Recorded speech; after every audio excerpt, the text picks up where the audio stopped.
Matthew Sauvé. He's the lead actor in this brilliant film, One Night Stand. Congratulations. Thank you for having me. Appreciate it. No, honestly, fantastic. I should point out actually that you and Trish are both excellent in this. Yeah. How did this project come about? I mean, I know you're not the film, but you know, can you give us some background? It's kind of amazing. So you should tell us what the story is. Of course. Yeah. So we're going back to the fall of 2014, where I auditioned for the role, and so did Trish, and that's where we first met. We met at the audition. At the audition, and as soon as Trish and I met, we just in the waiting room. I just started talking her ear off. I went into the audition, and funny story. I had a really bad cold. I was coughing terribly. So you sounded even sexier than normal. Yeah. So I had and I wore a suit for the audition because it was like kind of a businessman. So I had cough syrup in my jacket during the audition. Clever idea. So you dressed to be the part. Yeah. During the audition, the cough syrup slid out of my. So it looked like I drank cough syrup.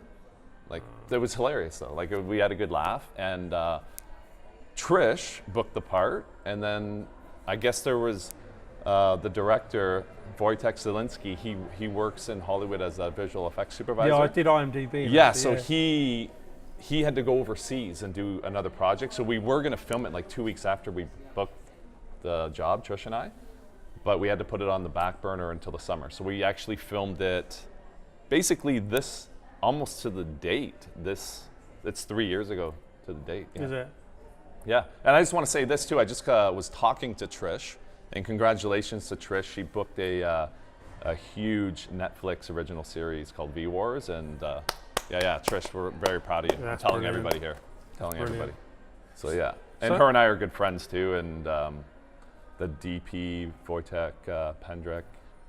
Great. There's a lot of Wojtek's, a lot of Matthews involved in this project. It looks beautiful, and I mean I know the clues in the name, and so.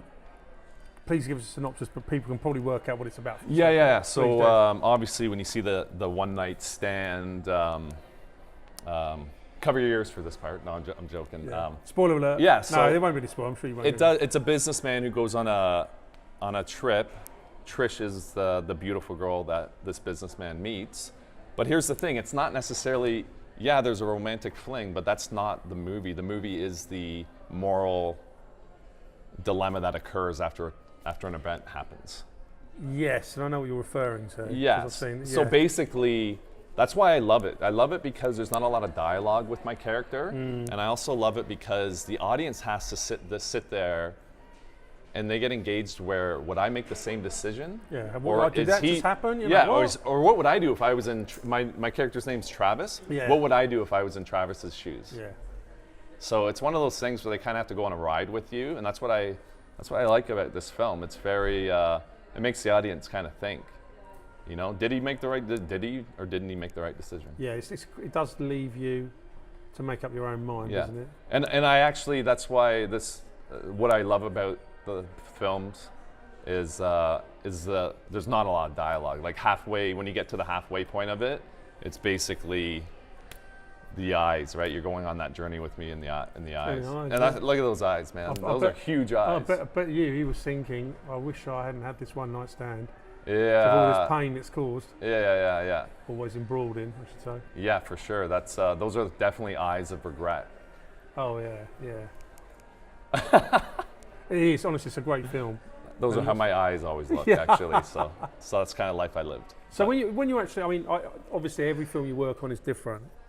But are you involved in the process? I mean, would it be a case of you're being, say this line or sit here, would you sort of perhaps say, no problem at all, but have you thought about, and I don't know if you're involved in it, are you just... Yeah, no. Because I know you're effectively a gun for hire, but you may have an input into the filmmaking. Oh, absolutely, yeah. And Wojtek, he's an artist, right? So I was able to, and Trish, we were all able to like discuss things and hash things out.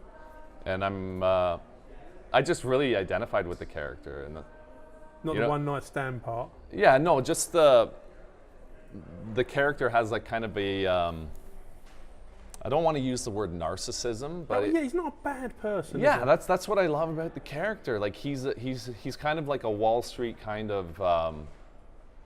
He's a businessman, right? But he has a daughter, right? Yeah. He also has a history like you'll see, like in the beginning, I'm not really giving anything away, but the telephone conversation, it kind of lets the audience know where he's at, right? Yeah, He's yeah, going through a divorce, history with substance abuse, all this stuff. Because he is effectively single, I guess. Yeah, exactly. Like, so it's one of those things where it's not a big deal that he hooked up with a girl. It's what happens after. It's what makes the story the dramatic thriller, so to speak. No, it's great. So can you tell me a little bit about your film history, where you came from to get to where? Yeah, so it's very kind of unique, but I don't regret it. I had a 12-year policing career, and I secretly always wanted to be an actor, but I came from a family that wasn't really into the arts, and I never took drama in high school. I mean, was one of your brothers a police officer as well? Yeah. Middle one is, and so anyways, this is one of those like quiet little voice that stayed with me, and it's funny, like if you don't, happiness is just pursuing your dreams, because if you're doing anything in this, and that's why I love teaching kids workshops too, because it's not even about the acting. It's about following your dreams. Like if you want to be a lawyer, be a lawyer. Because if you go into anything other than what your true passion is, you will always, like, you're never going to be 100%, are you? That's you won't be happy if you're doing something because your family wants to do it. You'll never be happy. Yeah. Like, and a lot of families do that. Like if they work at the in the old days, a paper mill. 1950s, you got to work at the paper mill. Everybody else, your dad's dad, your dad's dad's dad worked at the paper mill. So that's why, like, we live in a different era now, and it's not uncommon for people to. A lot of my friends that went to university are doing things that are unrelated to.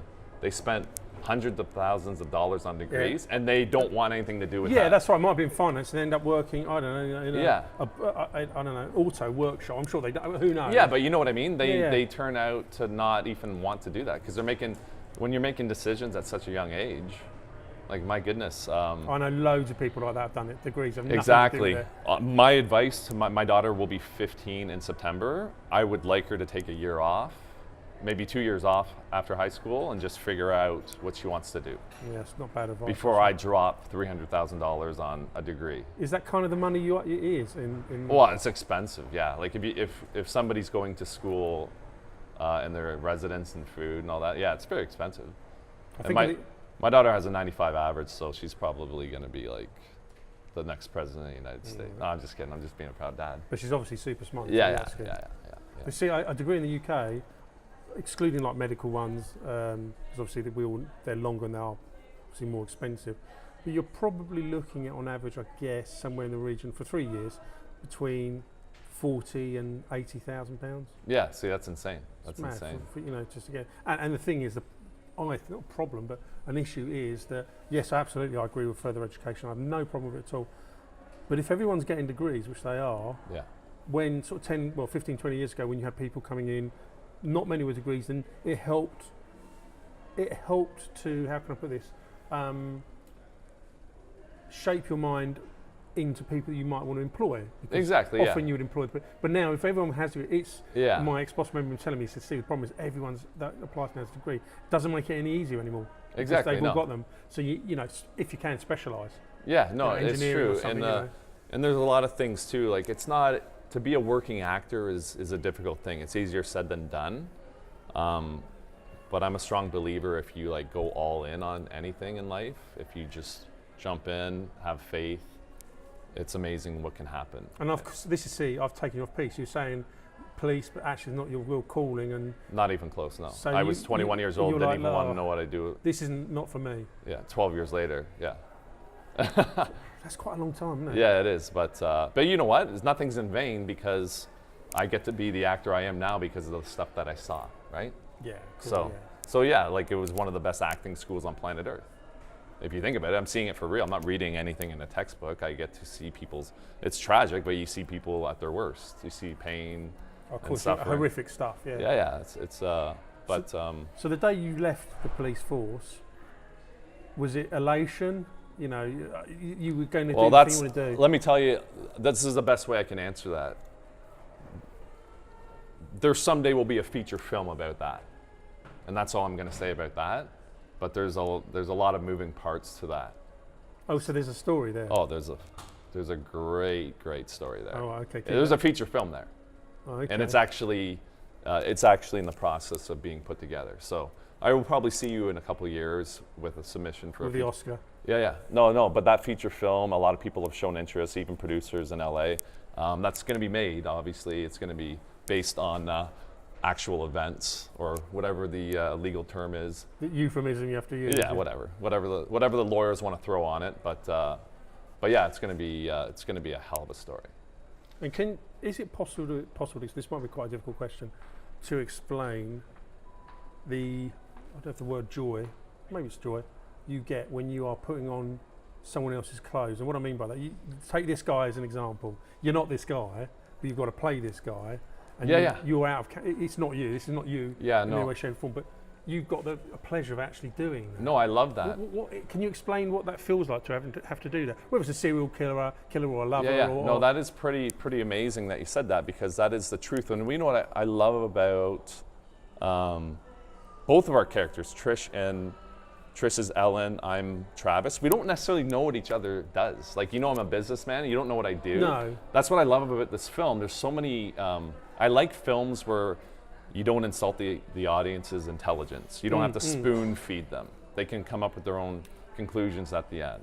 Because the film kind of ends in a way where one person might think it ended a certain way, and one person might think it ended a different way. So that's what's the beauty of this film. So, and that pleasure of doing that, of playing that person. So it was waking great. up one day and you're suddenly Travis. Yeah. No, I love it, and I do get I'll be honest. I do book a lot of cop roles, but I do get this is a treat, right? When I get to do that, and I'm not against the cop roles, but I want to do a cop role like DiCaprio from The Departed. Who doesn't? I want to do that. Yeah. Me first, dude. You interview me after. No, me first. But yeah, you know what I mean. I love I love character conflict. The layer of the onion where there's the internal conflict, right? Less is more, though. You gotta.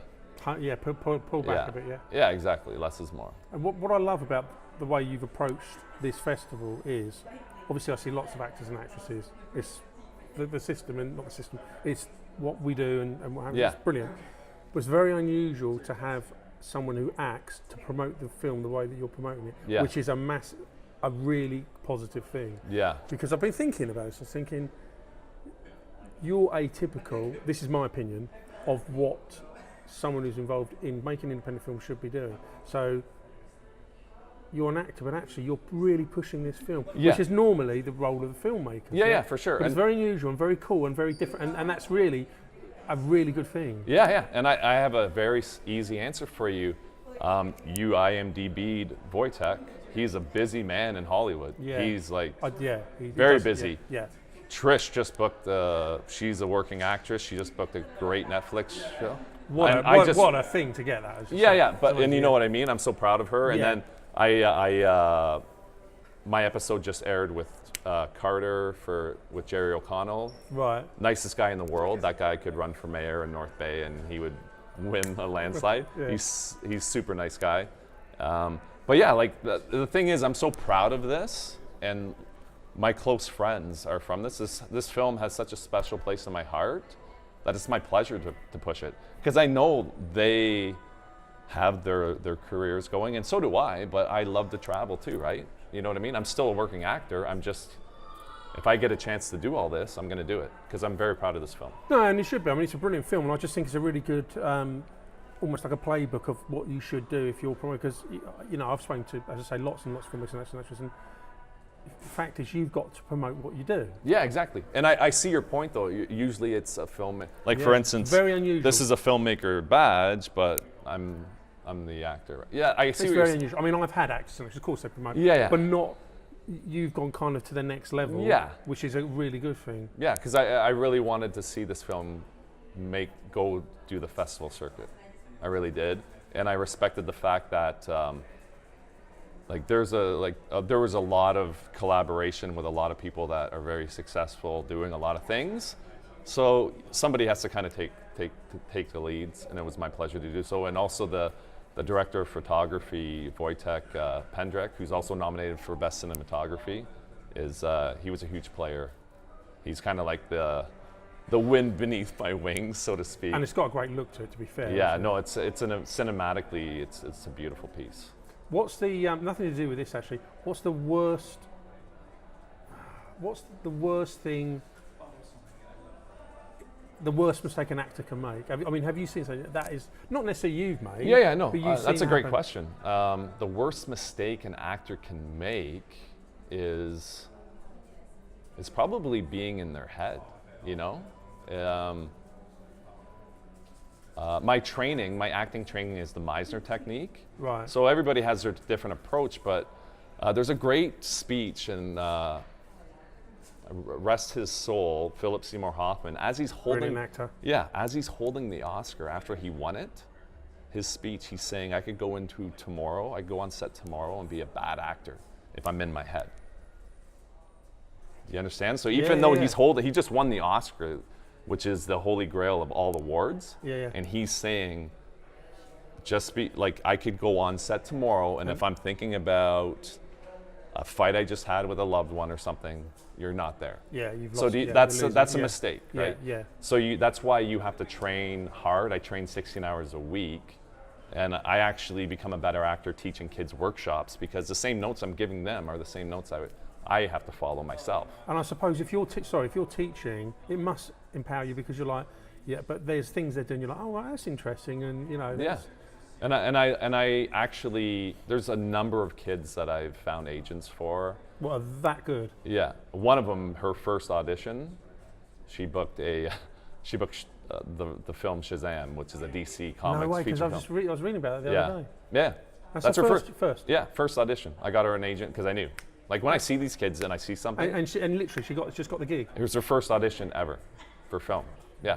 But she was that good. She must be super talented. Yeah, her name's Rosalia, and she's going to be a movie star.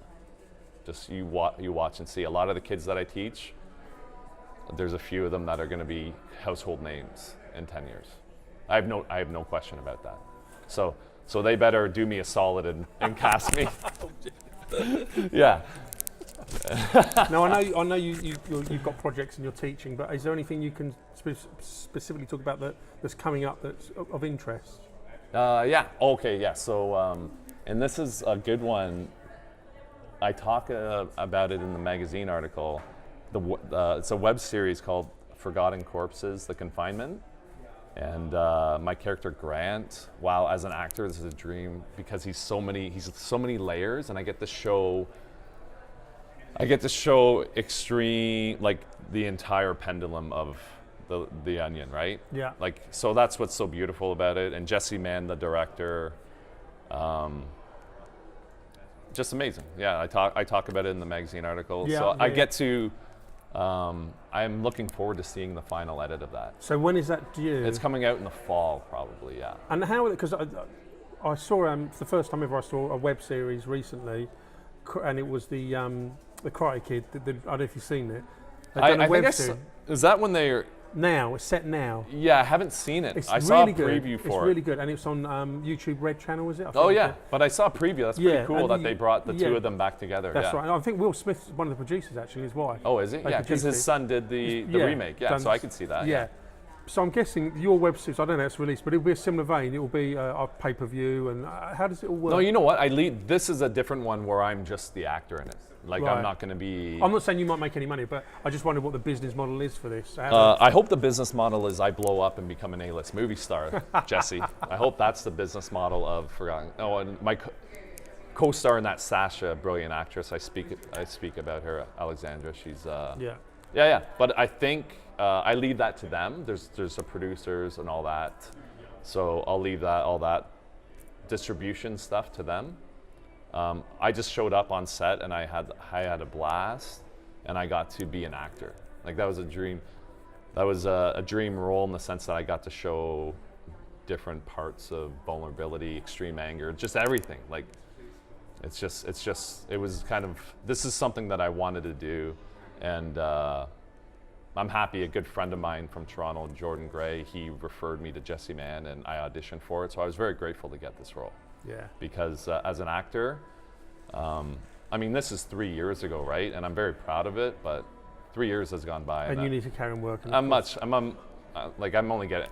Like I have this saying that I say, I'm a better actor than I was last year, and a year from now I'll be a better actor than I am today, because you're always growing, right? Yeah, fantastic. So I think that statement will remain true for the rest of my life. Great stuff. Yeah. Thank you. It's a pleasure, and I honestly thank you to the Madrid International Film Festival for having the film, for the nomination of Best Lead Actor, and for the other nomination of Best Cinematography. It's an actual honor to be here, so thank you very much. I'm very grateful. You're welcome. Thank you very much. Thank you.